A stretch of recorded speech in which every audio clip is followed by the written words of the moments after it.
In the summer of, well, spring of 2013, a tree company took down a really huge silver maple that sat over there, right where that tallest bush is now, and the birds are sitting. That's the stump.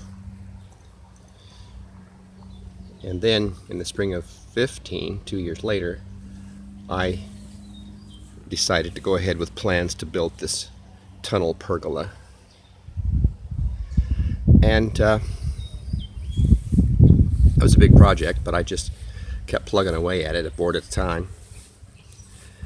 My intention, in part, was to put roses on these last two posts. Let me walk up in here. But they struggled. I mean, in fact, I think I have lost to date maybe all of my climbing roses are in jeopardy. I could name off about 8 at this point.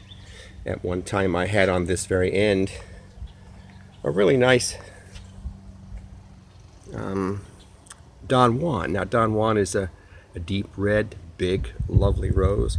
It died the second year. I replaced it with something, and this year this is like its second year for the second plant, and it's in there. Okay, but I don't have any plans of it surviving. So yesterday I planted a little thing here called it's called a garden climber.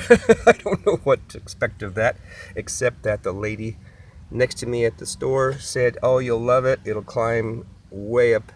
And so fine, it'll climb up there. Then she talked me into buying for this one that she said is even more prolific, and it is called the hyacinth bean. I don't know if you can see what that says, but the hyacinth bean looks a little like that, sort of a red stem and big leaves, and anyway, that's that.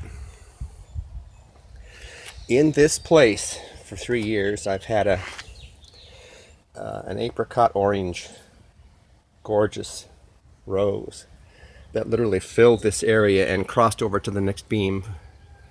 At one time had 50 whole roses, but it's just not, it was dead this year. There's nothing there at all.